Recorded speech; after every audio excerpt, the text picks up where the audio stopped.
Bonsoir à tous, bienvenue dans le Focus Info. Ce soir, mon invité, Sarah Briolin. Bonsoir. Bonsoir. Bienvenue. Bonsoir, Gilles. C'est la première fois que je vous reçois sur le plateau. Oui. Et donc, on va, avant de parler de cette manifestation, cette action, solidarité, entraide avec Femmes en devenir, on va un petit peu en connaître un petit peu plus sur votre parcours. Peut-être que la nouvelle génération vous connaît un petit peu moins, Sarah Briolin. C'est quoi votre parcours? Votre parcours assez riche quand même. Eh bien, mon parcours, c'est d'abord... Les grandes lignes. Eh bien, c'est d'abord d'être l'aîné d'une famille de 9 enfants, ce qui est pour moi un titre de gloire, parce que maman nous a toujours dit que quand on est une famille nombreuse, ce qui est important, c'est la solidarité et la fraternité. Et d'ailleurs, vous voyez qu'on retrouve la solidarité dans l'une des actions de notre association. Ensuite, j'ai été scout, comme beaucoup de jeunes. Nous avons appris beaucoup de valeurs et je déplore qu'aujourd'hui, justement, ces valeurs du scoutisme... Oui. En Guyane? Oui, j'ai été scout en Guyane et je déplore justement que toutes ces valeurs du scoutisme, l'entraide, apprendre à vivre ensemble, à se respecter, que ça se perde un petit peu. C'est vrai qu'on le voit, oui. Oui. Et je crois que le scoutisme joue un rôle important à ce niveau-là. Et ça nous permet aussi de construire un petit peu notre personnalité. Et puis surtout, j'ai eu une longue carrière en tant que, je dis éducatrice en mettant le terme entre guillemets, puisque j'ai été institutrice, professeure de lettres, principale de collège, proviseure de lycée en France métropolitaine, malheureusement en France, parce que c'est l'époque où j'ai été frappée par cette terrible maladie qu'est le cancer. Et ensuite, j'ai eu d'autres responsabilités que j'assume d'ailleurs actuellement en tant qu'administrateur de 2 fondations, la Fondation d'entreprise de Loite et la Fondation d'entreprise Casino. Qu'est-ce qu'on y fait à l'intérieur? C'est toujours le volet citoyenneté, éducation et lutte contre les inégalités. Ce que l'on retrouve d'ailleurs dans les fondements même de mon association créée en 1993, puisque la base de l'association, c'est lutter contre toute forme de discrimination et contre les inégalités et défendre les droits des femmes. Voilà. Sarah Briolin, vous ne dormez jamais. Je dors peu, je mange peu, mais je suis très active. C'est un besoin chez vous. Moi, je dis toujours que la chance que j'ai eue, c'est d'avoir été le sein maternel pendant 22 mois. Et je pense que là, j'ai dû prendre tous les anticorps, j'ai dû tout prendre chez maman parce que maman était une femme très, très énergique. Voilà. C'est important ce que vous dites, le sein justement et les anticorps, qu'on puisse le dire à ces jeunes mamans. Il y en a qui ne veulent pas du tout pour ne pas avoir le corps déformé ou quoi que ce soit. Je fais une aparté, non mais c'est vrai en plus. On entend souvent ça. Oui, quelque part, on peut les comprendre sans les approuver. Aujourd'hui, il y a tellement le culte du physique, le culte du corps, plus que le culte de la morale et le culte de l'intellect, qu'on peut comprendre certaines jeunes femmes qui disent « moi, je ne veux pas que mon corps soit déformé, je ne veux pas donner le sein Mais à mon avis, lorsqu'on explique quand même tout le bénéfice que le jeune enfant tire de ça, la protection qu'il a quand même jusqu'à l'âge de 3 ans, quand il a bien été le sein maternel, je crois qu'elle le comprendrait facilement. Oui. Le combat pour les femmes, vous êtes très active là-dessus, à tous les niveaux. D'ailleurs, à l'instant, un petit exemple justement. Quel est le combat qui vous a le plus marqué ou la manifestation qui vous a le plus marqué parmi, je sais pas, des rencontres, des témoignages, que ce soit ici ou ailleurs? Est-ce qu'il y a des moments comme ça qui vous marquent dans votre vie? Oui, il y a des moments forts. Vous savez, Gilles Vernet, je crois que nos parcours sont le résultat des rencontres que l'on fait. Rencontre avec une personne, rencontre avec un événement, rencontre avec un spectacle de la nature, mais c'est généralement, me semble-t-il, l'expérience me le montre, c'est le résultat d'une rencontre. Des rencontres, j'en ai fait de très belles dans ma vie. J'ai fait de très très belles rencontres aussi au sein de l'association. Moi, ce qui m'a beaucoup marqué, c'est le décès de ma filleule. Ma filleule est morte à l'âge de 42 ans, laissant 2 enfants en bas âge. Et elle était atteinte par cette maladie pour laquelle notre association se bat depuis 2002, qui est la drépanocytose. Et ça m'a profondément marquée parce que je l'ai vécu un petit peu comme une injustice. Donc vous demandiez quels étaient les témoignages qui m'avaient marqué. Ce qui m'a marqué aussi, c'est cette personne âgée, plus de 90 ans, et qui disait « mais arrêtez de pleurer, la vie est belle. Je sais que je m'en vais, mais si je peux vous laisser un message, croyez toujours que les choses vont aller mieux et qu'elles vont s'arranger. Alors moi, ce sont des temps forts, vous voyez, qui après me plongent dans une profonde réflexion et je me rends compte que c'est un énorme enrichissement de pouvoir croiser des gens comme ça.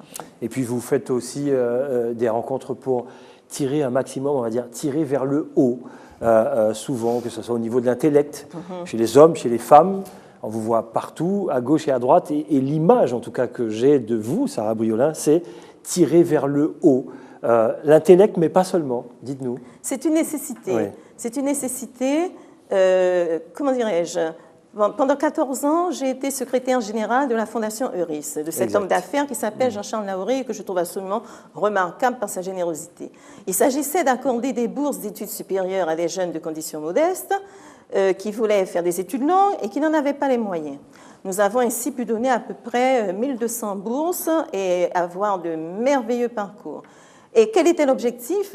L'objectif, c'est chacun a en soi un talent. Chacun a des atouts.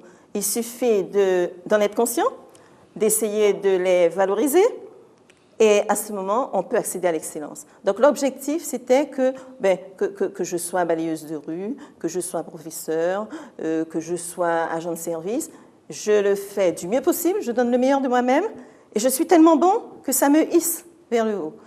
Toujours avoir cette volonté d'essayer de se dépasser. Oui.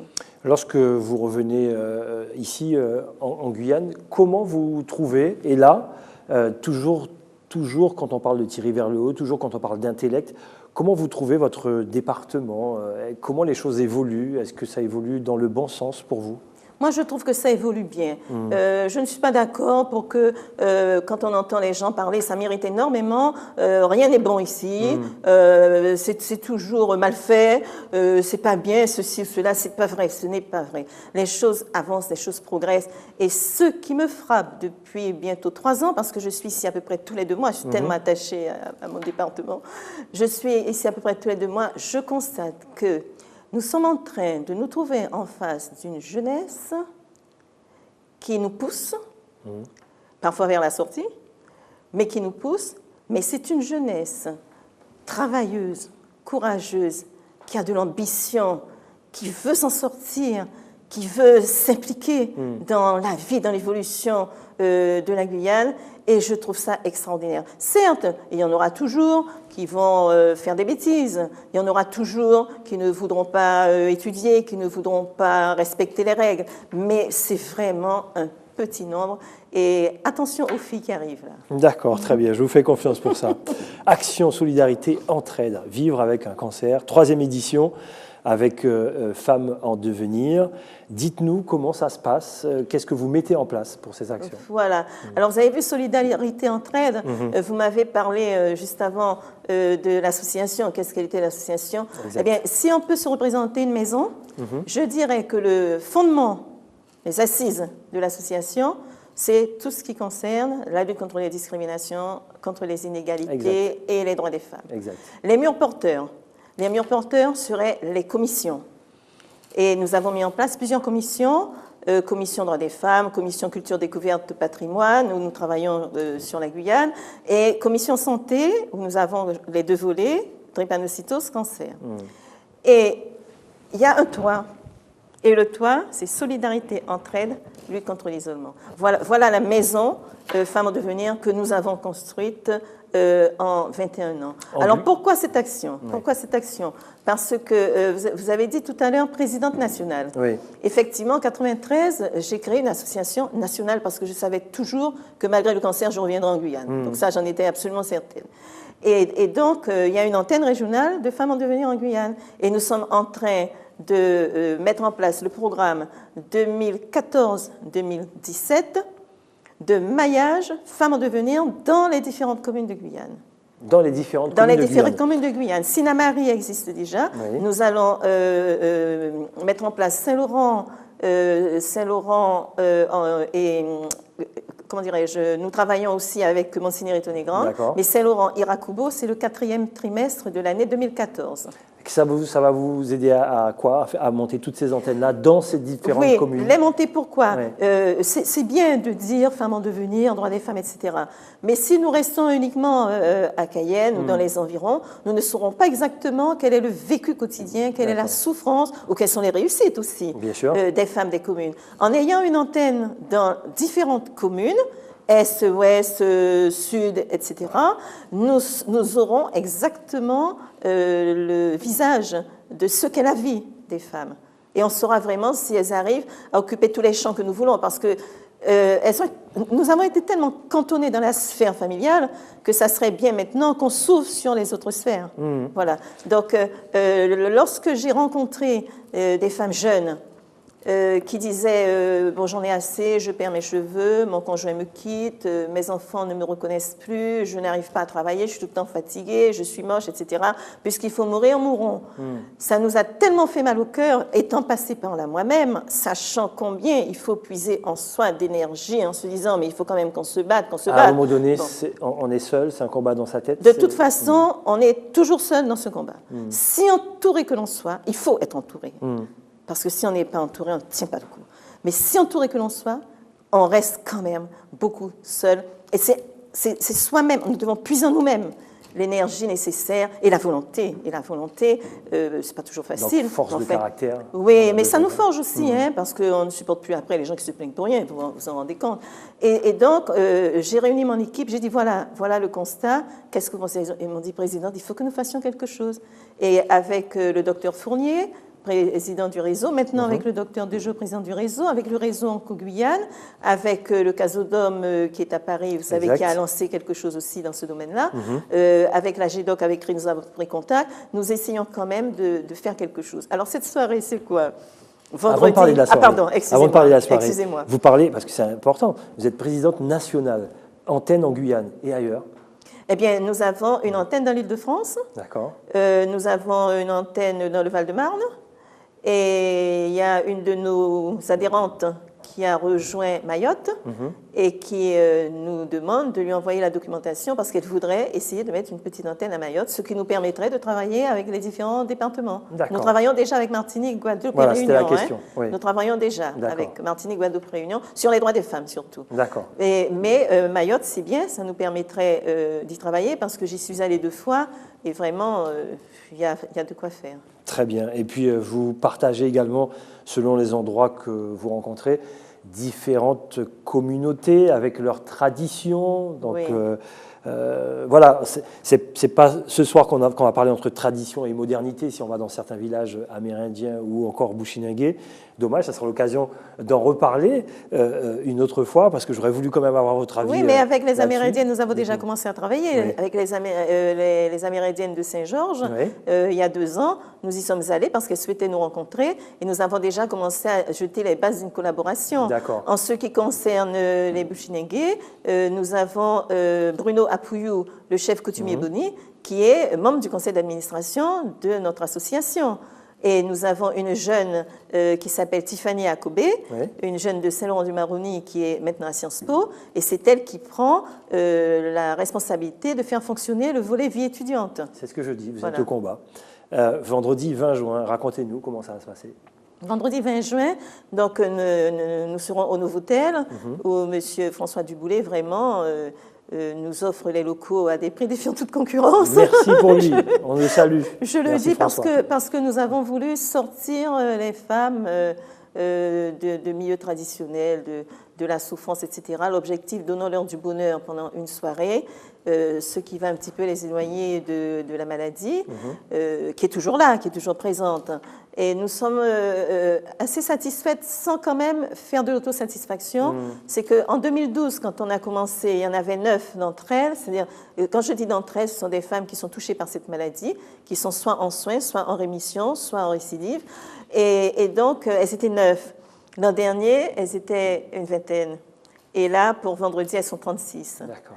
Donc, c'est que ça fait boule de neige, elles parlent entre elles, et elles voient que lorsqu'on leur offre des ateliers avec des professionnels que je remercie, mais chaleureusement, des maquilleuses et autres, qui donnent de leur temps gratuitement, bénévolement, pour ces femmes, eh bien, on aura plusieurs ateliers massage, maquillage, relaxation, yoga, soins des mains, soins du visage. Et la table ronde. Et une table ronde. Très une table important. ronde, oui, une table ronde. Parce que la table ronde résulte de leurs préoccupations, de leurs inquiétudes. Oui.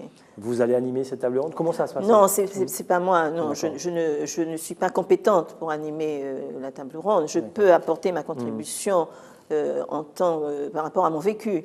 Mais non, ce sont des médecins qui animent la table ronde parce qu'eux, ils savent de quoi ils parlent. Voilà. Mais ils demandent toujours que nous soyons là parce que c'est vrai que le regard que nous portons sur cette maladie, c'est le regard de ceux quand même qui l'ont vécu. Donc c'est pas tout à fait la même chose. C'est pas pareil. Qui peut participer à cette soirée? Eh bien, tout le monde peut participer à cette soirée. Hein. Seulement pour la tombola, où nous avons quand même des prix très importants qui nous ont été offerts par Air Caraïbes, par Catamaran, je ne sais plus Sûrement. le nom de ce... Si je retrouve, je vous dis. Voilà, pour les îles du Salut, par beaucoup d'autres... Active Catamaran. Voilà, et par beaucoup d'autres professionnels qui offrent des pharmacies, qui offrent des produits, etc. Bon, ça sera réservé aux 36 personnes qui sont inscrites, bien entendu, ainsi que les ateliers. Mais s'il y a des personnes qui veulent s'informer, il n'y a pas de problème. Et s'il y a un jeune, nous n'avons pas pu trouver un jeune qui accepte de porter témoignage, ayant vécu ça à travers un membre de sa famille, tous ceux qui nous avaient dit oui, ils disent maintenant qu'ils n'auront pas le courage de c'est une question de courage. Et on n'a pas on lance un appel. jeune. Oui, s'il y a un jeune qui veut nous rejoindre pour nous dire mais moi j'aimerais dire quelque chose à ce sujet, pourquoi pas? Voilà, donc rendez-vous est pris, je rappelle, vendredi 20 juin au Novotel à 18h. À 18h, ça sera de 18h à 21h, oui. Merci d'être passé. Eh bien, merci beaucoup de m'avoir invité. Merci au nom de notre association et de toutes ces dames que vous verrez peut-être si vous passez vendredi. Avec plaisir. C'est comme ça qu'on se dit au revoir. Merci en tout cas, merci. Sarah Briolin, je rappelle, présidente nationale de Femmes en Devenir. C'est comme ça qu'on se dit au revoir. Pour vous donner rendez-vous demain dès 19h pour un nouveau numéro de Focus Info. Passez une excellente soirée. Sans plus tarder, le journal de TF1. À demain.